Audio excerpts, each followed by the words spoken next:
And good evening, everyone. Coming to you live this evening. And thanks very much for joining us on this special where we're going to be talking about the Fr Niall Molloy case. First of all, I want to thank you all for supporting my live streams.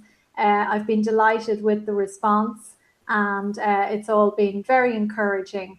I see already that we have some viewers, and that's great news.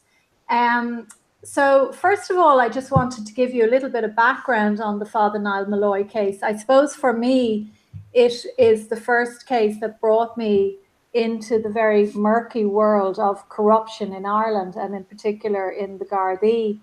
And I began investigating the case back in 2010 while I was working for the Irish Independent.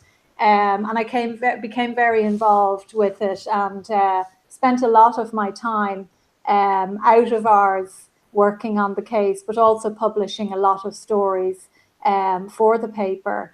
And to the point that we finally did get the case reopened by putting intense pressure on the authorities, going in and out of the Dáil, and trying to get Fine Gael in particular to take it seriously.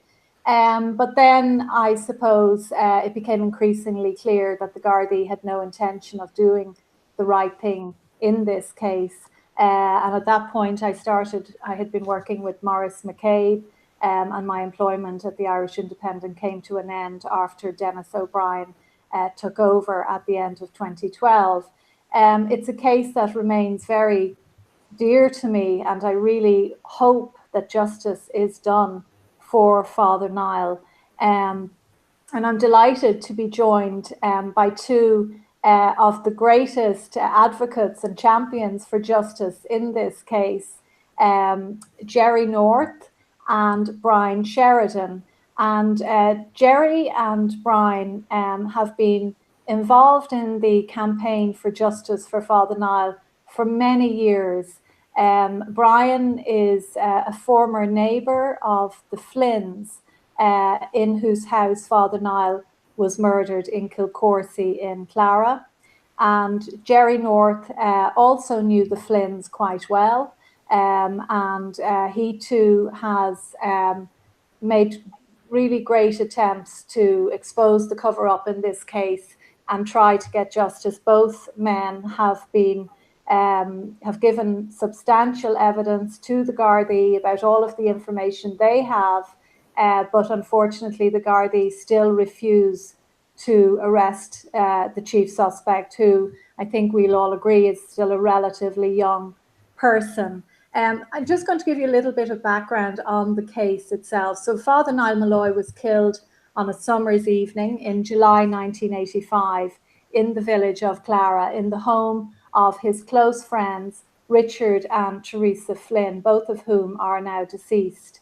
And they had a fairly substantial property in Kilcorsie. And the day before the murder, their daughter, Maureen, had been married in a high society affair at the house. A tent had been erected, a marquee had been erected in the garden. And there were some very high profile people there at the wedding, including Brian Lenihan Sr., who had been Deputy Fianna Fáil and former Minister for Justice. And he was a very close family friend. And very other influential members of both Fianna Fáil and society in general were present at that wedding, which went on to the following day, the Sunday, and that was the evening on which Father Niall was murdered. And I suppose this case has an enduring fascination with the Irish public because it has all of the classic ingredients of, the classic murder mystery. Even now, the authorities are still covering it up. But the truth was always concealed, really, right from the beginning. And at the start, a suggestion was put out that Father Niall Molloy had been having some sort of romantic liaison with Teresa Flynn. That's certainly not my understanding, and it's from my extensive research on this case, it's my belief that Father Niall was murdered over land and money. Father Niall was a very wealthy man. He had inherited a lot of money from his father, which by today's standards would have made him a millionaire. But apart from being a very respected priest in his parish up in Fuerte, Castlecoot in Roscommon, he was a very talented horseman and was breeding expensive show jumpers with Teresa Flynn, and they were selling them on for fairly sizable amounts to well-respected members of the show jumping community. So he was a wealthy man. He became involved with the Flynn family, and we're going to talk about that relationship and how it soured. But I suppose after the murder, that's when so many other very strange things happened. And we know that, for example, the Father Molloy file was stolen from the offices of the DPP by the General. He wanted to get hold of the file because it contained some very interesting letters that had been written by Justice Frank Rowe, who had heard the infamous case which collapsed barely before it had started. And of course, my former colleague, Veronica Guerin, was very close to this case and was close to it at the time of her murder. And she had revealed a lot about the Garda corruption in this case. And I suppose that's an aspect of her career that is never spoken about, but it's one that we will speak about this evening. There's so many other intriguing elements to this case. But first of all, we're going to watch an interview that I've done with Kevin Ford, who was the sergeant in Clara at the time of the murder, and he was the first officer on the scene. So I'm going to try and show this now. You'll have to bear with me because hopefully it's going to work okay. And then when we've watched this interview, which is about 10 minutes long, we'll go back and we'll have an extensive chat about the case with Jerry and with Brian. So hopefully this will work now.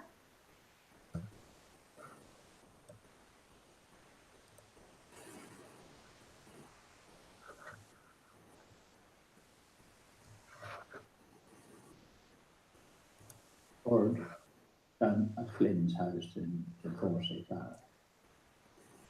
I brought him in and sat him down, and he said that the priest had been murdered there. And he was very upset. He asked me if there was any way that it could be kept quiet. And I said, no, there's no way that could be kept quiet, and let be investigated, fully investigated. So I immediately went down to Flynn's, and I was met by Richard Flynn, whom I knew fairly well. And he told me it was a terrible mess. It was after happening, and that he was taking full responsibility for it. He was his usual self to me. He asked me, did I want a cup of coffee? He was relaxed. He was sat down on a sofa and told me that he had struck the priest a few times, and showed me his hand where he had hit him. I didn't see any marks really. And he was taking full responsibility for it. So I went upstairs to see where I was told the body was in the bedroom. And I went upstairs. And on the way up, I noticed blood on the banisters, right on side. And I went into the room, and the priest was lying in behind the door.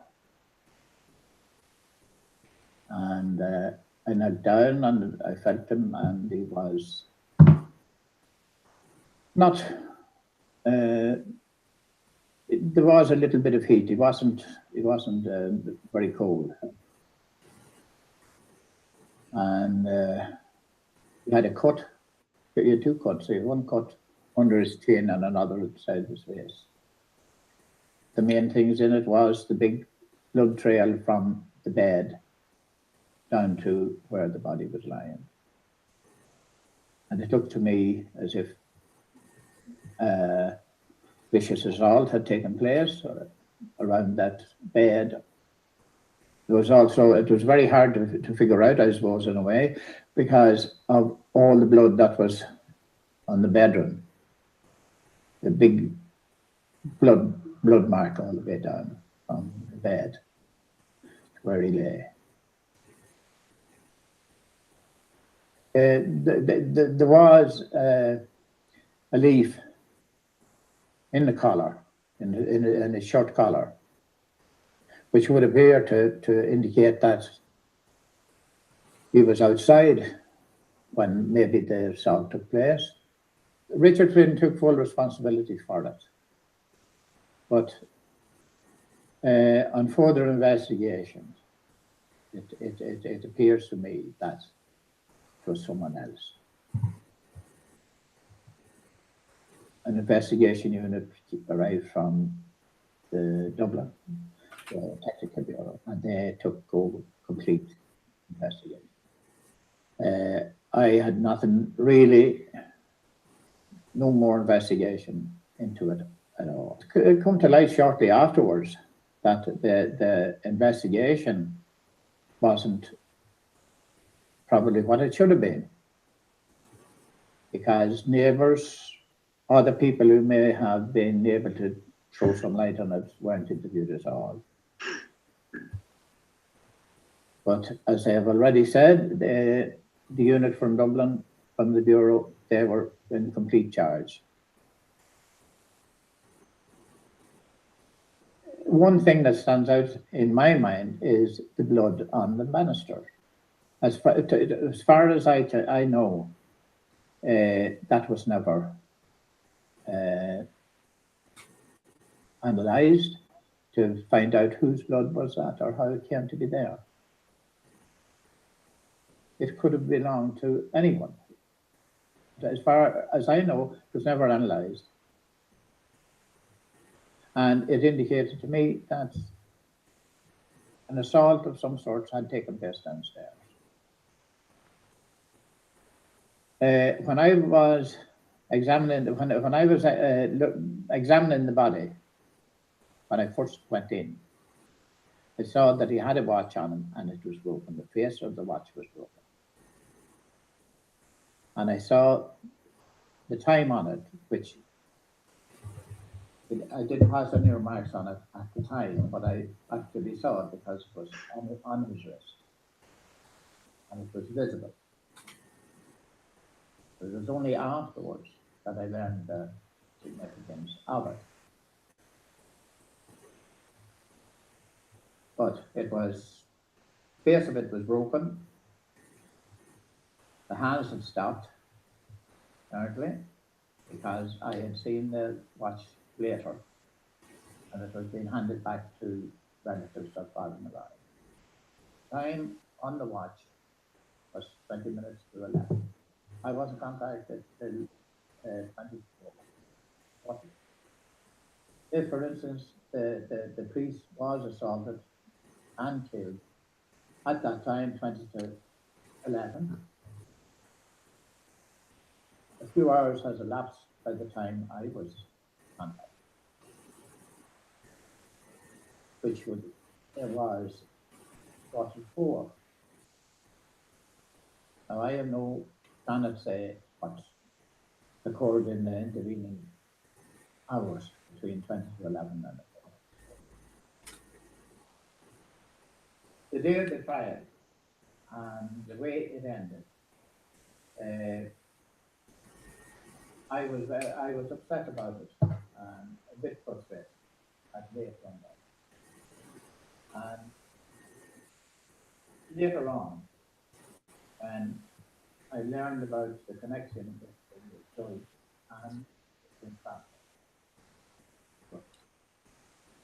Made it that little bit worse, that there was a connection between the judge and the claimants. Their love of horses and I think we should have heard the case.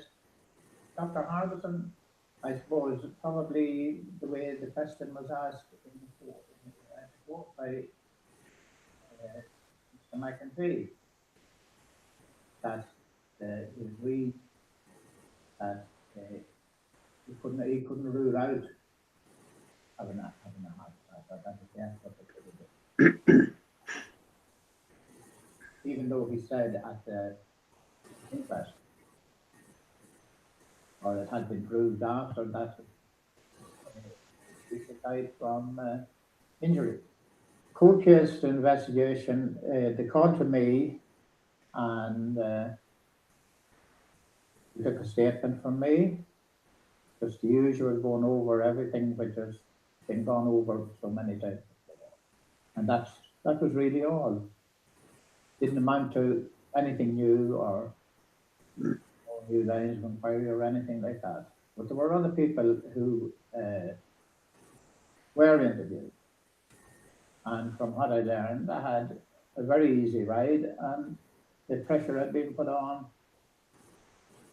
Information could have been got from him. The person, when he was brought in, he talked about it afterwards, that they didn't put any pressure on him, and it was just a matter of fact talk and a statement taken from him. I told the cold case people that he was the person, if a little bit of pressure was put on him, would blow the whole thing wide open. But apparently that wasn't done. I know the individual concerned, and I think if pressure was put on him, that he would come out with the full story.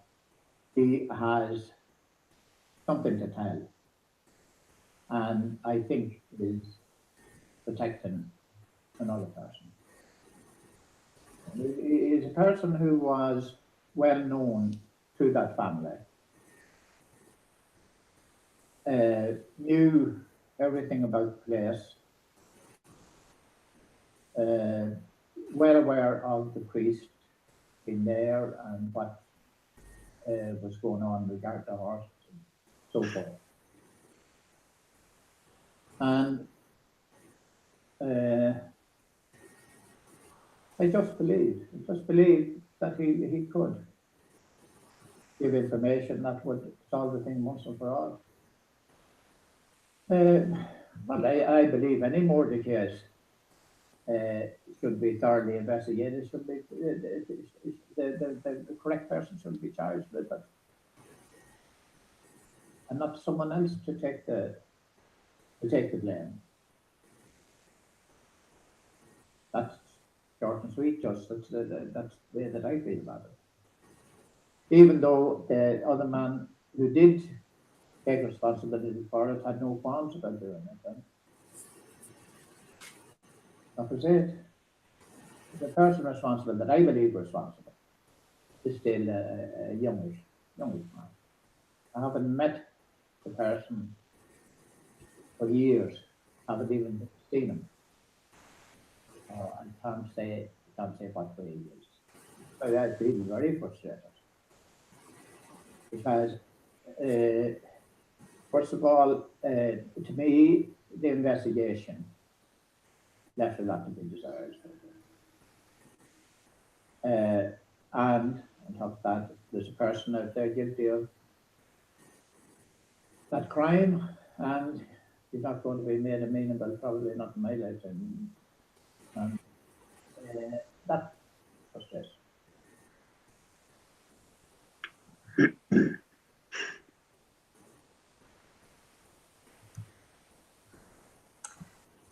Okay, well, thanks very much to Kevin Ford. Kevin was due to join us actually this evening, but unfortunately he has a bit of a dose on him. but I will upload that video to YouTube, so you'll be able to see it a bit more clearly. Unfortunately, Google Hangouts is quite restricted still in terms of live streaming pre-recorded videos. So we're going to get straight into our discussion about the case and go right back to the beginning. So Brian, if you could just fill us in a little bit on Father Niall, how you got to know him and his connections with the Flynn family. Who are your neighbours? Were your neighbours at the time? Well, Fr Molloy would come up to Flynn's every day to ride the horses. There wasn't very few days he wouldn't arrive into Flynn's to ride horses. And everybody knew he was very interested and very good with horses. And seemingly himself and Teresa had some partnership going. And they used to school the horses and sell them on to prospective customers. But he was a very quiet fellow, Father Niall, inoffensive. So I'd say he was very popular, and very popular around Roscommon where he was a curate. And himself. He was a very popular priest, and I mean, he's still very fondly remembered. Now, we're going to get more into the detail of what happened, but in the run-up to the murder, there were some unusual events. For example, his presbytery had been burgled, and I think at the time it was said that it was one of the most unusual burglaries that had ever been witnessed in Roscommon, because it was mainly paperwork that was taken. And I know that there had been a collection box from the previous Sunday's Mass left dumped in a nearby field.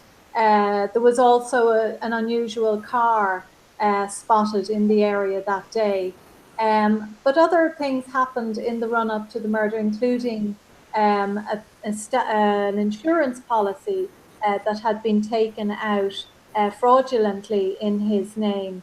And some of these very unusual events sort of set the scene and suggest that this killing may have been premeditated. I mean, that's your belief, Brian.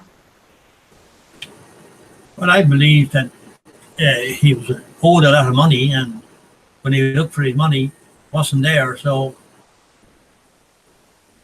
that's sort of decided the case that there was no money to be paid. So he was seemingly got rid of it by the seems what happened. He was trying to break up the partnership, I believe, at the time.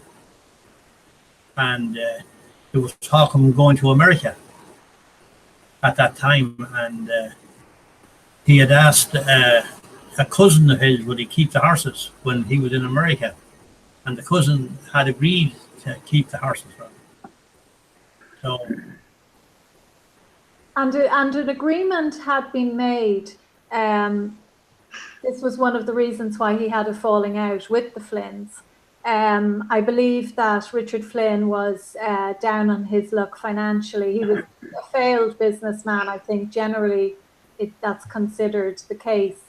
And so an agreement was made between Father Niall and Richard Flynn that Father Niall would assist Richard financially in return for the transfer of land around Kilcorsey House, on which Father Molloy was going to construct an equestrian, some sort of an equestrian setup, and was keeping his horses on grass there as well.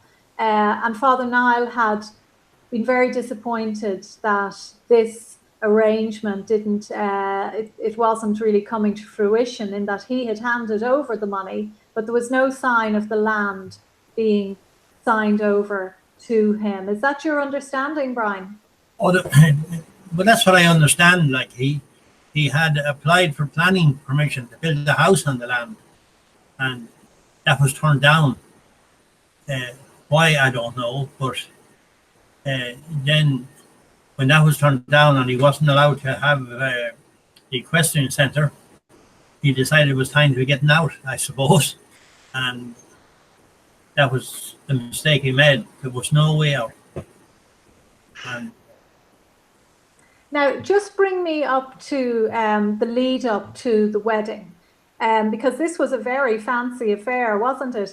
Back in 1985, it was quite a substantial, a lavish affair. I mean, you remember it. You were involved in some of the background. You assisted the family in terms of preparations.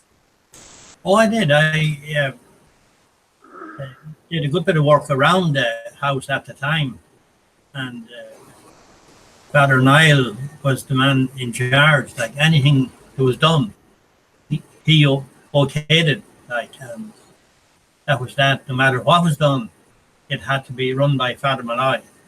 So it seemed to me he owned the place, but whether he did or not, I don't know.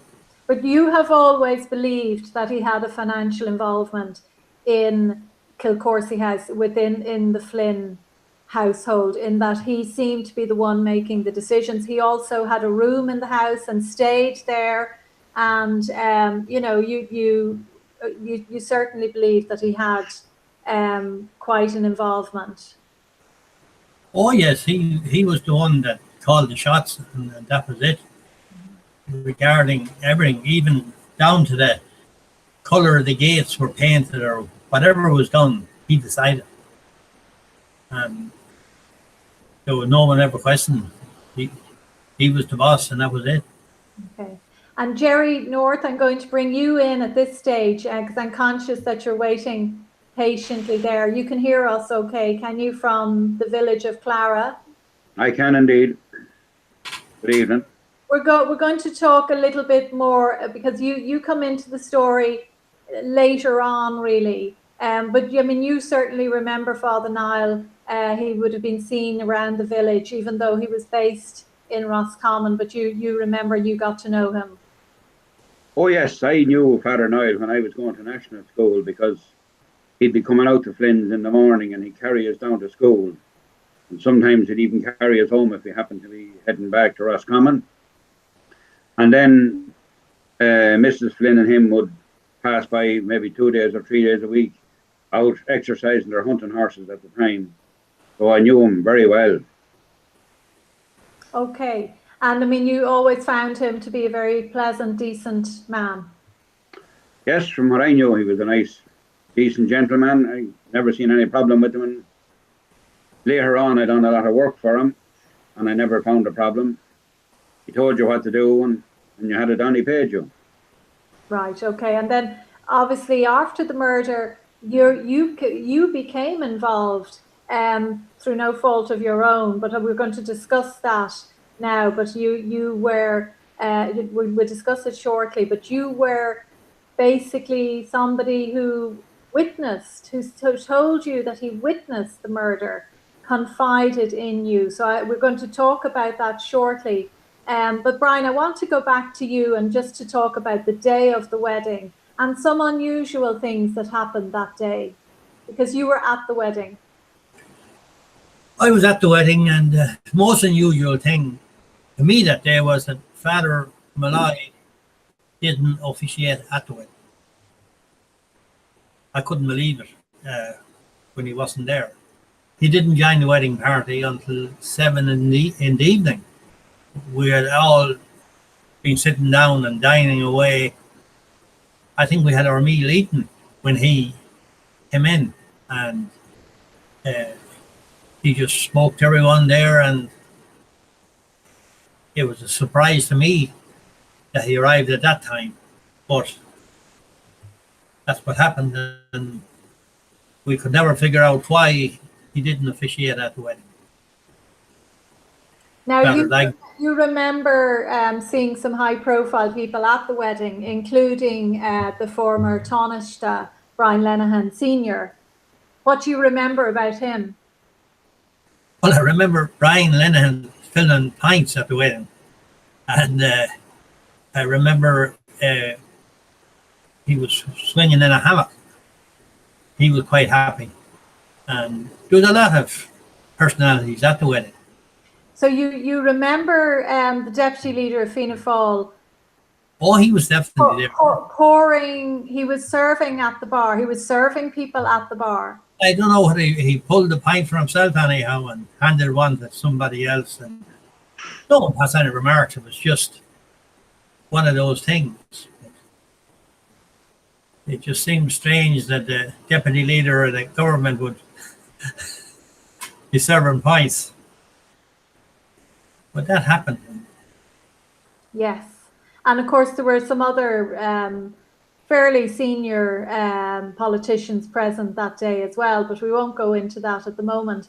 So then the following day was the day of the murder.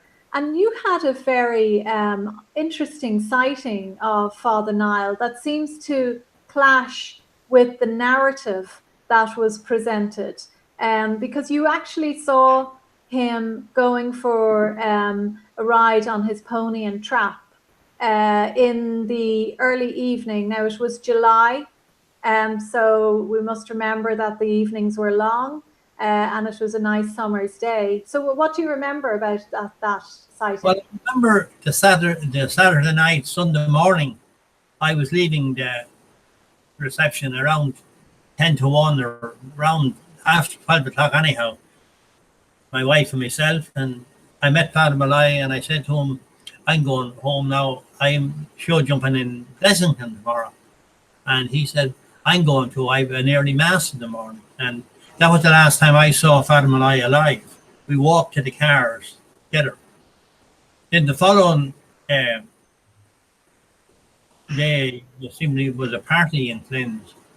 And that evening I came home from Blessington, and my youngest daughter had been show jumping in Blessington that day, and Fr Molloy pulled over his horse and trap around 9 o'clock-ish to find out how we got on. And he chatted her for a few minutes, and he drove on up the road. But the funny thing about that was, in the evidence that was given, he was supposed to be in another house at that time. But he couldn't have been in another house because he was on the road with the horse and the trap, back-to-back car. And he did his usual drive round Liskiniski and back home again. And that would take him up to around 10 o'clock or thereabouts. And then he'd have to unyoke his horse and trap, and he put the trap into the shed, so on, what you generally do when you're driving. And my estimation then, when we found out all the things that happened, when the watch was broke at 20 to 11, that immediately struck a chord with me. But that was a funny time for the clock to be stopped, the watch to be stopped, because that would have been about the time he would have been on the lawn in the house. And then, as Kevin Ford said, there was a leaf in the collar of his shirt. So you don't usually have leaves in the bedroom. So it appeared to me that he got a stop outside the house on the lawn or somewhere. And that's when it happened. Dragged him upstairs or whatever they did, and there was no more about it then until Kevin Ford was called at 3 in the morning or something. That's right, yes. And I think during the post-mortem, Professor Harbison noted that his clothes were dewy, that there was a dampness to his clothes. So there's a possibility, although we don't know this, that he was assaulted when he was returning his pony back to the stable yard and untacking him. And there's a possibility at that point that he was assaulted and that the body, or he may have been fighting for his life. It's certainly the belief of some of the pathologists that I've spoken to about, how the post-mortem read, etc., that they believed that he would have put up quite a fight for his life, and he was a strong, fairly well-built man and was well used to handling young horses. So he certainly would have put up a fight. So the initial assault possibly did take place out in the yard. And I know that Kevin Ford has told me that there was no proper search done at all of evidence that may have been collected out on in the garden or in the stable yard. So then we know the next thing that we do know is what Kevin Ford described in the early hours of the morning when he was in the barracks in Clara where he lived, and he was visited by the local priest, Father James Dignan, who asked him effectively if this could be kept quiet. And Kevin Ford clearly said that it could not be kept quiet. And when he went down to the house, he was really taken by Richard Flynn's attitude. Richard didn't offer, he didn't seem in any way put out that a man had been murdered allegedly in his master bedroom.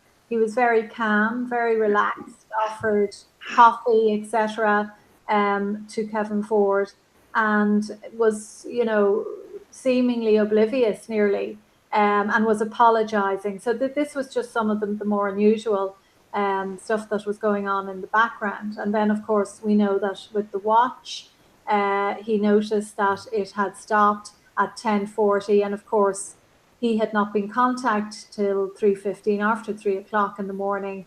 So we have these missing hours. And this watch was a very, very valuable watch. And it was extremely, it must have taken quite a blow because it was a very solid watch.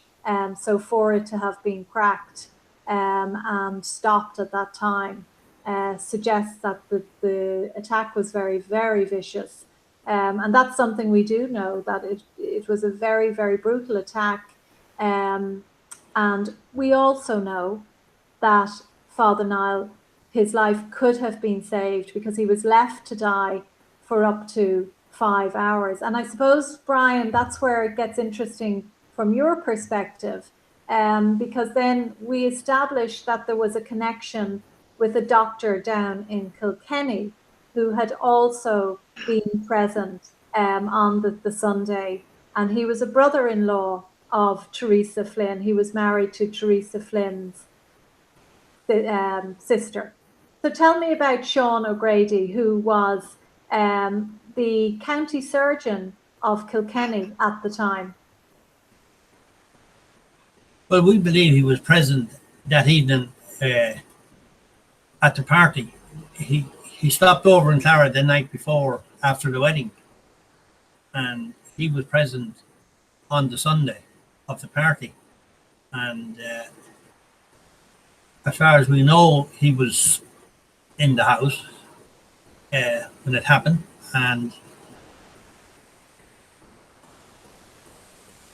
there could have been more doctors in the house as well, but the strange thing was that nobody looked after Fr Molloy, that they did allow him to die, which was very unusual. Exactly. And it certainly is the case that if he had been brought to a hospital that evening, his life would have been saved. That is certainly the opinion of a number of very well-respected pathologists that I have spoken to. I think it's important to stress that in relation to Sean O'Grady, Sean died not long after, at the age of 50. And this is the man from Kilkenny who was a brother-in-law of Teresa Flynn, and who we believe was present on the Sunday. And he died very suddenly in the days before the pre-trial hearing, which was due to take place in Tullamore, and his death has never really been explained. And I certainly know my own, when I tried to investigate his death, I faced, just the shutters were brought down, and this death was not to be spoken about. I think that was your impression as well, Brian. Yeah, it's my impression. Like 3 pathologists gave evidence that the man could have been saved. So it beggars belief that it didn't happen. That he was allowed to die, and John O'Grady, being a surgeon, you'd imagine something would have happened. But it's strange that he died or took bad on the day that the pre-trial was taking place. I was in the house that morning when the phone call came through to say that he was after taking bad, and I was surprised to hear. And the next thing I heard, he was dead. So. And Sean O'Grady was a very popular man in Kilkenny, very well respected, and he would have, been quite, he was involved with horses down there, and I know that he would have confided certainly in one person down there about what had happened, and he told a very well-respected businessman in Kilkenny that he deeply regretted what had happened, and he was finding it difficult he was struggling with what had actually happened, and then suddenly he was dead as well. So that's another death that has never been explained. But Jerry, I'd like to bring you in at this stage. You, in the weeks after Father Molloy died, came into a conversation with somebody who was well known to the Flynns. Tell me about that case. Well, that incident took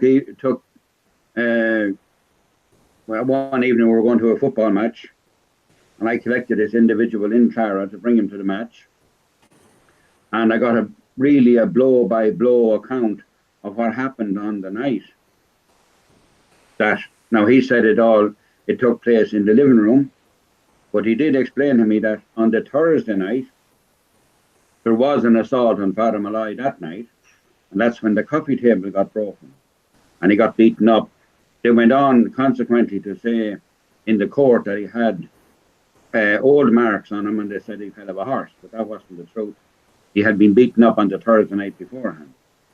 But they said, this man told me that he was beaten up in the living room and he was punched and kicked a lot, and then they brought him upstairs and they put him into Mrs. Flynn's and Richard Flynn's bedroom.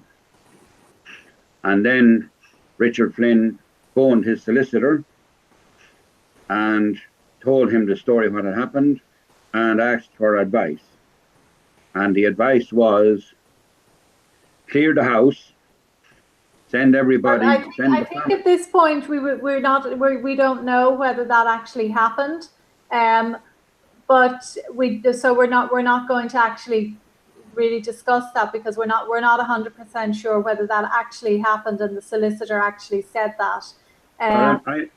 I'm only telling you what I was told. Yes, I know. We won't talk about the solicitor per se. But we certainly, I mean, as far as this person claimed to be a witness to the attack. Yes, this person was there when it all took place.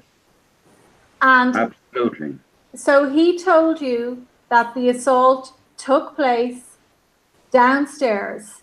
In the living room. He was assaulted in the living room. Yes. And that his body was brought upstairs and put in the master bedroom. Now, why did that happen? Why did he tell you they did that? Well, he told me that if all went to all and Richard Flynn was charged or whoever, that he was going to say that when Richard Flynn went up to go to bed, he found Mrs. Flynn and Father Molloy in his bed lost his head, and that's what caused the attack. That was going to be one side of the story that they were going to tell. So they wanted to make it look like there was some sort of a romantic liaison going on, and that was the reason they did that. They wanted to. It was a cover. That's right. Correct. It was a cover. Okay. Yeah. Now the fact that he had been brought upstairs, that could explain. This could explain the blood on the banisters, isn't that right? I mean, this is one of the theories. It's certainly something that Kevin Ford was very, very concerned about, this blood on the banisters, and also the fact that it had never been identified. That's right, but they did bring him upstairs. That's what this man told me, and they put him into the room. So obviously he had been brought up the stairs. That's right. Yes, yeah. I just want at this stage just to welcome our viewers, and I see that our viewers are going up in numbers, so we're delighted to have you.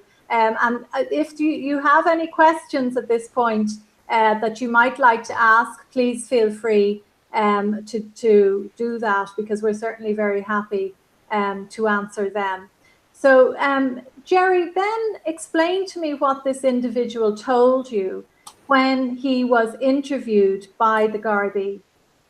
Oh, well, he told me that he had to go to the Garda station, and he was absolutely very nervous. He was terrified, he said. But when he got there, he realised that the two guards that were interviewing him were more nervous than he was, in case he told the truth. And they sat him down, and they started telling him scenarios of what would have happened. And eventually what he said to me was, they said it, I repeated it, and they wrote it down. So he wasn't allowed to tell the story, or wasn't asked to tell the story. He was given a story, and he repeated it, and they wrote it down. And certainly it is the case. I have had sight of the Father Molloy file, and it is really shocking to read some of the statements which appear to have been written possibly by Gardaí, because the lack of detail in some of them it's truly shocking. But certainly that individual's statement left an awful lot of detail out, and it certainly looked as if words were being put into his mouth. And as I say, some of the other statements, you really would never know that this was about a brutal murder, because they seem to talk about anything but the murder in some of these statements. So, Brian, just coming back to you then, I mean, what Jerry has said there, I mean, that's something that you can corroborate to a degree, isn't that right? Yeah, yes, that's correct. Do you want to expand on that? I mean, do you believe that the story as it is told there, it is correct? Oh, I believe it's correct. That's what happened, that it was nicely covered up all along the way. And what can you say? Only that there was no effort made to find the murderer, because it's a very simple thing. If you look at, there was a party in the house. There was 50 or 60 people at the party. There could be maybe 100 if you wanted it, but it wasn't a big job for the guards to interview all those people. They hadn't to go outside the house to get the guilty person. He was there. So why they didn't get him is beyond me, or whatever.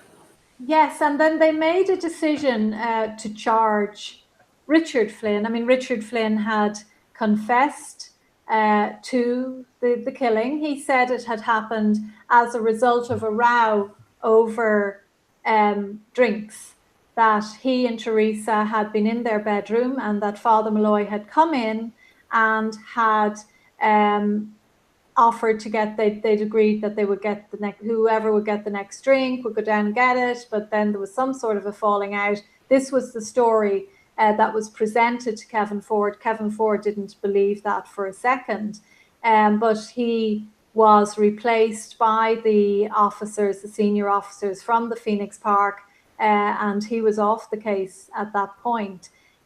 So they proceeded to charge Richard Flynn with manslaughter and assault, even though, I mean, the gravity of the injuries would have suggested that murder might have been a more appropriate charge. And then we know what happened subsequently, that the trial took place a few months later in 1986, and it was heard by Justice Frank Roe. Now, Justice Roe is a notorious judge on the circuit. He certainly was involved in a lot of cases where there were serious question marks, and he seems to have left a trail of destruction behind him. In the case of the Flynns, we do know, thanks to the investigative journalism of Veronica Guerin, that he should never have heard that particular trial because he knew the parties involved. He knew the Flynns and he knew Father Molloy because he too was a very passionate horseman, and he would have hunted with the Flynns and Father Molloy with, so he knew them through the horsey circles. And we also know that he wrote to the then DPP, Eamon Barnes, a number of letters in which he outlined the fact that he was aware of the Flynns, and it was basically implied that the case would be looked after. So the case collapsed within a few hours of it starting when Justice Roe directed the jury to acquit the defendant, basically before any of the evidence had been heard. And you may remember there during the interview with Kevin Ford, he alluded to the fact that a suggestion was put forward by the prosecution, by the defence, that Father Niall's injuries could have been as a result of a heart attack, and that he may have died as a result of a heart attack, or that heart problems may have played a part in that. And Professor Harbison weakened and conceded that that may have been the case, and as a result of that, Justice Roe collapsed the case, which was not the right thing to do. But I suppose in the long run, the wrong man had been charged. And you certainly believe that he was the wrong man in this case, Brian. Well, I would say Justice Roe knew what he was doing. He did the right thing. He acquitted a man of manslaughter because he knew he didn't do it. That was as simple as that. So the case collapsed, and it didn't go any further than that. So that's all I'd agree with Justice Roe that day, that he was right to collapse the case. And you think he may have known some of the background? He was certainly very keen to hear the case. He had just actually been appointed president of the Circuit Court by the then Fine Gael government, which gave him an authority to hear the case, and he looked after it very quickly. But of course, in the subsequent inquest, it was established that Father Molloy died as a result of head injuries. So that contradicted the finding of the court, and the pathologist was very clear about it during the inquest.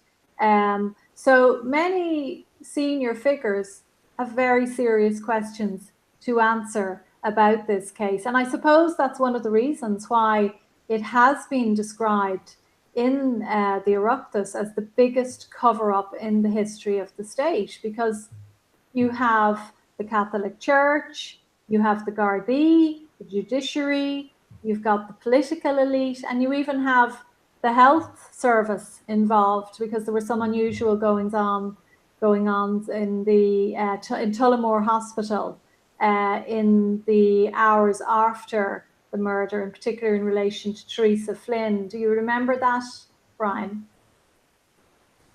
Well, I just remember hearing about her going into the hospital, and she was in a private ward and nobody was allowed to see her or talk to her. From what we hear, she had her own people looking after her, and that was it. So, that's right.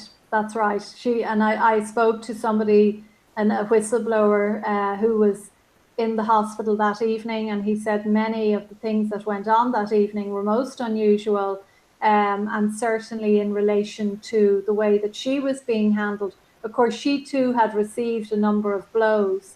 Possibly she was trying to defend Father Niall, and she too received a number of blows to her face, I believe.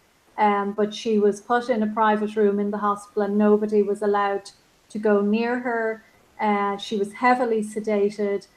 I believe she was distraught at the fact that, you know, the man that was her soulmate and certainly a very close friend and business associate had been killed in her house. And she didn't really live much longer after that, did she, Brian? no, she died a few years later. I suppose it all played in her mind when you look back at it now. And the longer it goes on, the worse it seems to get. And, you know, even when we had it, the case reopened and the cold case boys came down from Dublin, they weren't interested in it at all. You know, they were very casual about interviewing about the case, and there was no neighbours interviewed at all, as far as I know about it, which was strange. Yes, when I first started to investigate the case, I did some door-to-door inquiries, which is standard reporting practice, and I was quite amazed that nobody had been interviewed, immediate neighbours, including yourself. And then I went to talk to some of the guests who were at the wedding. They said that they'd never been interviewed either. So the investigation was shut down before it even began. But as a result, I suppose, of the three of us getting to know each other, I decided that I was going to make a statement to the Gardaí. Now, I did that at a time when I was not aware of the depths of corruption within An Garda Síochána, and I certainly wouldn't go to them now. But at the time, I went to Harcourt Street and made a statement to the then head of the cold case unit, Chief Superintendent Christy Mangan. And I told him about the investigation I had done. We had published a lot of work at that stage, but I felt that it was, you know, so obvious as to the identity of the chief suspect, and I really felt it was important that all of the evidence that I had collated was given to the Gardaí, in the hope that this was something that had happened back in 1985 and that it couldn't happen in, you know, 2010. I mean, little did I know that to this day they are still actively covering up that case, and you know, it's quite staggering, really, the efforts they have gone to cover it up. I continued to publish articles, and eventually then, 2 years later, when the case was being raised in the Dáil quite a bit, it was reopened as a cold case towards the end of 2012. Now, you had the cold case team come to you because I suggested they speak to you? And to you, Jerry, your experience wasn't very positive either. No, not really. I spent hours with them, and they kept kind of fobbing it off, and well, taking it very casual. And I done, I think, about 6 hours of a video, and they tried to intimidate me into saying that I was making it up, or that you suggested I'd make it up. And I haven't got a copy of the video or a copy of my statement since. Now, I did ask them for it, but it didn't come anyway. And it was your feeling that they, when you spoke about how their former colleagues had allegedly put words into the mouth of your friend, they forgot to put that down in your statement. Is that right? That's right. When I started on that one, they said, hold on, we'll deal with the other thing first. And we just never got back around to that again. And then I said it in another day I was in, and they kind of said, well, it's a bit late. I didn't say it was late, but they kind of took it, well, you're putting this in now as a kind of an add-on that you didn't mention the first day, but I did mention it the first day. They didn't take it the first day. So where do you go then? Yes, and I mean, the cold case review was, another farce, really. I think it was done as a sort of a stunt to try and, the case was being raised a lot in the Dáil because I was going in and out, and I was showing my file to members of government and senators, and, Michael Creed, the current Minister for Agriculture, having read my file, described the case as mafia-style collusion between institutions of the state and church. Unfortunately, I've never heard from him since, but he did that day a few years ago go into the Dáil and describe it as such when he was still a TD. So I think that there was a sense that maybe the guards wanted to cool things down, and so it was reopened, but nothing came of that. And there should have been an arrest after that, because it's certainly your belief, both of your beliefs, that there's ample evidence there for an arrest if certain people had sufficient pressure put on them that they would crack, because their stories don't add up. Would you agree with that, Jerry? Well, there are several people that could come and tell the truth, because there are several people there, according to my friend's account, there on the night. And he is one in particular that should come forward now and tell the truth and clear his conscience. I mean, the cold case team went to him, and he told me himself they were not one bit interested in asking him about the case.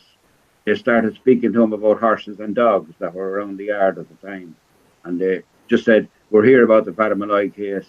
And the statement he gave them was, well, I made a statement before and I kind of have nothing else to answer. And then they changed the subject, went on to talk about the horses and the dogs. And he said himself they weren't interested.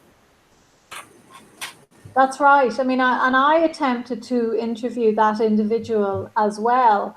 And the response I got was very intimidating, actually. He refused to speak point blank to me, and he approached me in his car that day. And actually, I did feel that his behavior was quite threatening.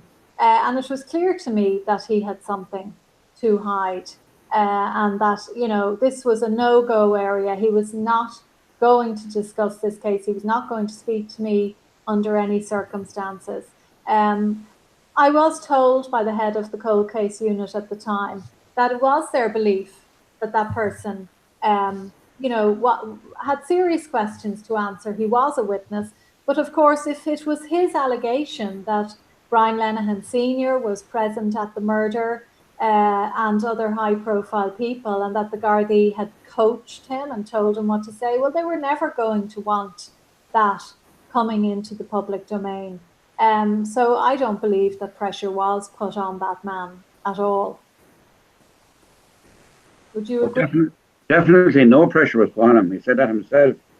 I mean, he said they just come, they told him what they were there for, and then they changed the subject and went on. So there was no pressure put on, and there won't be. And I told Christy Mannion and his comrade on the day that they would never go anywhere. I said, "You're here, just put on a show and go through the motions, and you will never investigate this thoroughly." And they laughed at me, but I was right. You were right. And in fact, you also predicted something else when I first met you, Jerry, because you said that this case will cost you your job. And that combined with Maurice McCabe and my involvement in that case did bring an end to my employment. So you've been right on a number of things, Jerry, in relation to that.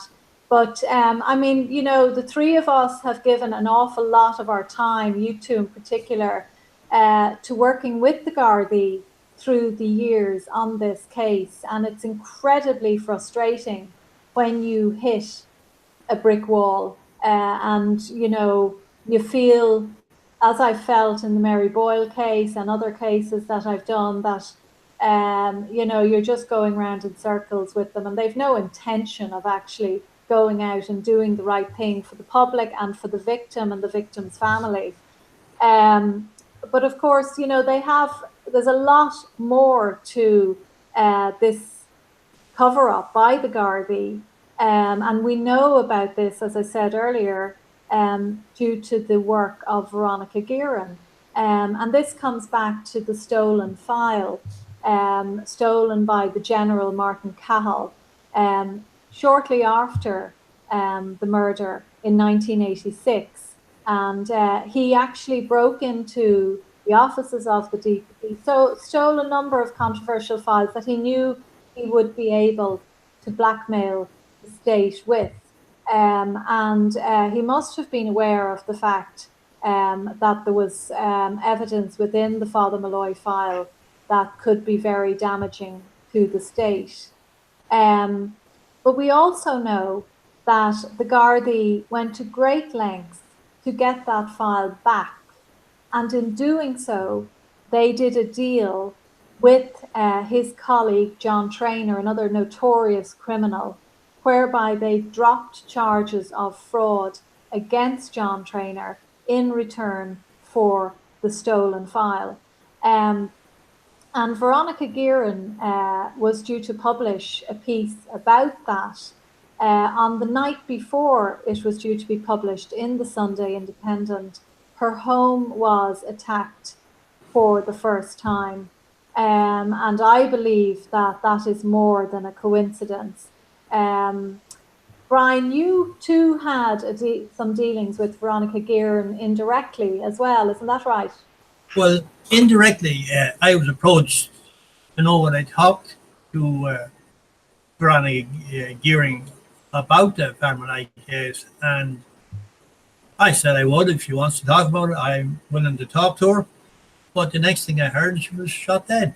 So. And what was the time frame? Well, the time frame was pretty short, like, you know. It was maybe a week or two before the communication came to me to know that I talked to her. And as far as I can gather, like that, she was a big thorn in the side of everybody, because I think everybody was afraid of what she was going to say next. So her Veronica was taken care of, and that was it. Mm-hmm. Mm-hmm. Yeah, well, certainly we haven't got to the bottom of her murder at all, and it's since I discussed it recently, I've been approached by a number of people who want to speak at length about it and have more evidence, just in relation to how her relationship with the Gardaí and how the Gardaí were trying to contain her and control her. And you know, that's certainly a side of the story of Veronica Guerin's career that has not come to light, but it is something that I will be discussing on this channel over the coming weeks and months.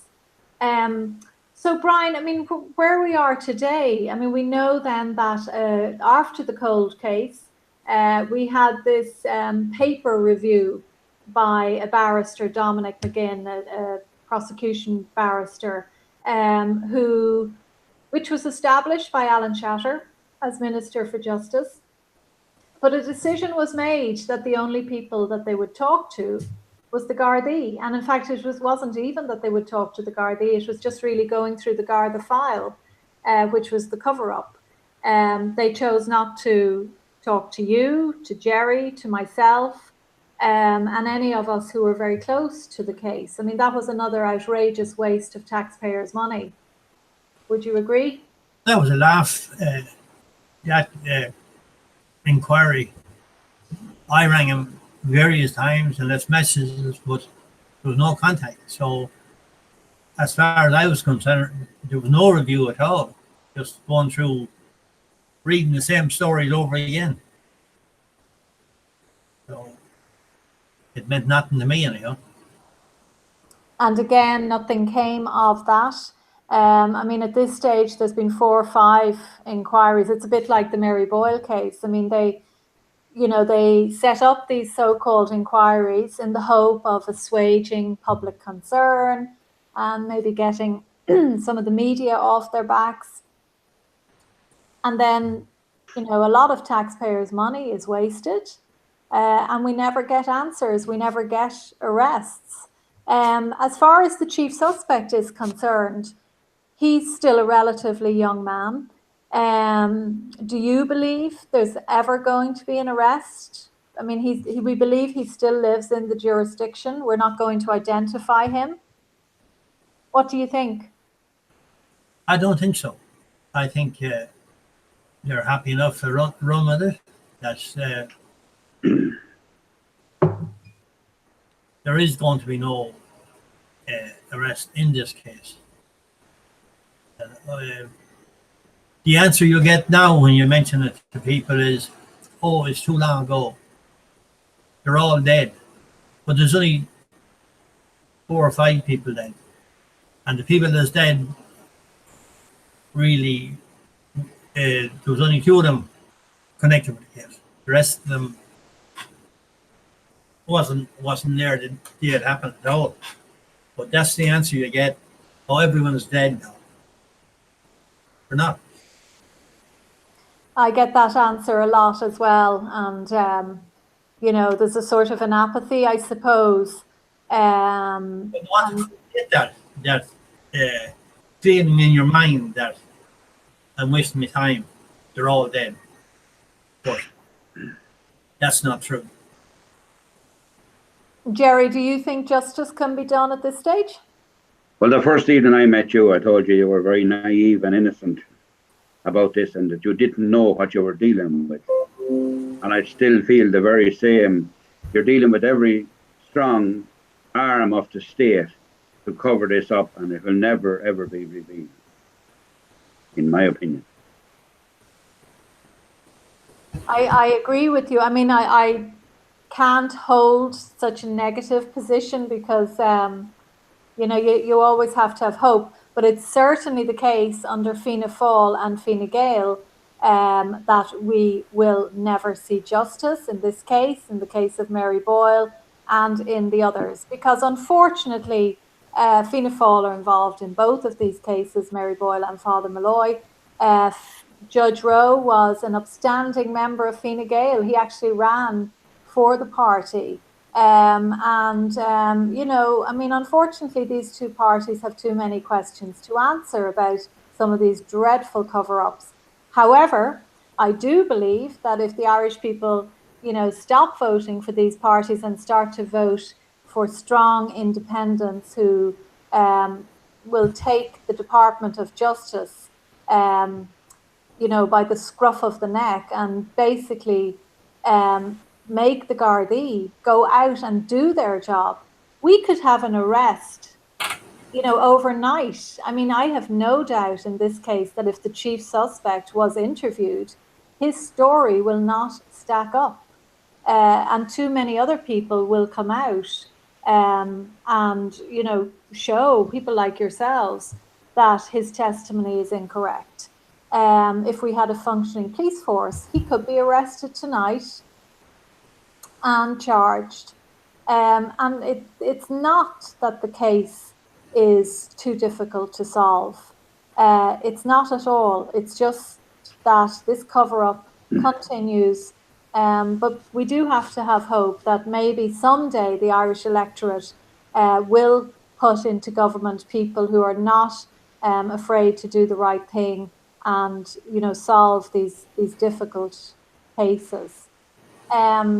I suppose Father Molloy has not been forgotten about, though, in Clara. Clara has other issues in relation to unsolved murders as well, Brian, isn't that right? Oh, there's a number of murders in and around Clara that was never solved.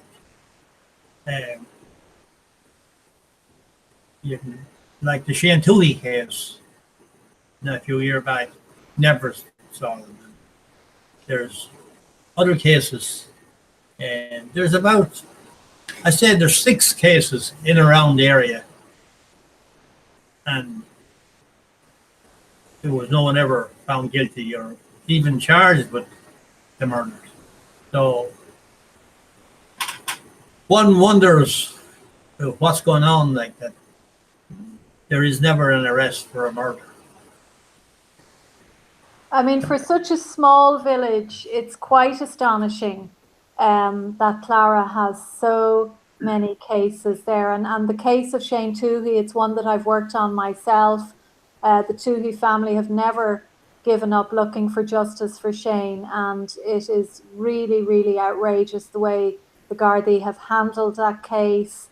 The loss of evidence, CCTV going missing and then reappearing. The suggestion that Shane had committed suicide when it was quite obvious that he had been the victim of a violent assault. What that family have gone through is outrageous, despicable. It really is. And of course, there's the case of Jim Goonan in Birr, which is another case I know, Brian, that you've looked at and I've written about. So Offaly certainly has its fair share of cover-ups. Oh, it has its fair share, and like if you were to look at the papers, there's a number of cover-ups all over the country. That you only look at Shane O'Farrell from Monaghan is another one that is there sticking out like a sore thumb, and the person that did that is driving around in and out, no problem. Mm-hmm. Exactly. Yes. Yeah. No, I mean, it's staggering. I mean, I think we are reaching a tipping point in a way in that the public, see now that what is going on and they're much more awake to it. So I think on that note, we might, unless there's anything else you would like to add to finish off in relation to Father Niall. I mean, it's certainly my belief that he deserves justice, not least because of the fact that he was a very decent man and a very good priest at a time when we know that there was an awful lot of abuse going on within the Catholic Church. He appears to have been a shining light within his parish and a very good servant for his people, a very understanding man, and possibly a little bit naive in terms of getting involved with Richard Flynn. But unfortunately, he paid for it with his life. I mean, is there anything you would like to add? No, the only thing I'd say is he was the first priest that was murdered in Ireland since the Troubled times, and it happened in Clara. So, it's a bit annoying for our town to have cases that's not solved. Like, Clara deserves more than that. Yes, and of course your former Taoiseach Brian Cowan is from the town. Yes, that's correct. But Dara is probably one of the best towns in the country, but we have our little hidden memories that we'd love to forget, but we can't forget them because we didn't get justice. Absolutely. What about you, Jerry? Is there anything you would like to add?